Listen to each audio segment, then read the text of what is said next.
Pâle, attisant les flammes, les experts en météo estiment que la Californie pourrait rester plusieurs jours privée de soleil.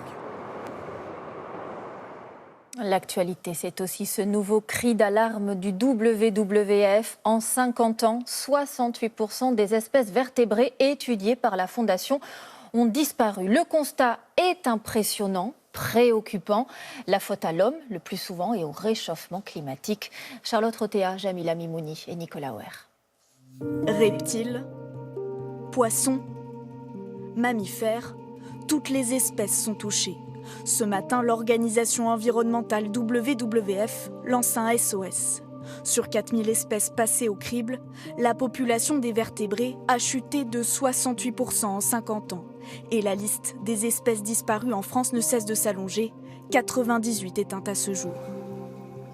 Principal responsable pour l'organisation, l'homme.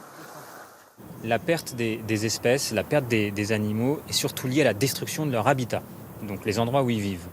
Et la destruction de ces habitats, de ces écosystèmes, est principalement due à l'agriculture. Donc en fait, on est littéralement en train de manger la planète et la biodiversité. Particulièrement touchés les oiseaux, l'alouette des champs, la tourterelle des bois ou le célèbre moineau qui disparaît petit à petit de nos paysages. Selon l'organisation, leur population a baissé de 60% depuis 1980. Une catastrophe selon le président de la Ligue de protection des oiseaux. L'oiseau est un indicateur de l'état de la biodiversité. Là où ces populations déclinent, c'est toute la chaîne du vivant, les petits reptiles, les batraciens, les mammifères qui disparaissent. Et là où au contraire les populations s'épanouissent, c'est une biodiversité abondante. L'organisation appelle le gouvernement à protéger les espèces menacées et rappelle qu'il n'est pas trop tard. Le lynx, par exemple, a pu être sauvé grâce à l'espace réservé pour lui dans le Jura et le nord des Alpes.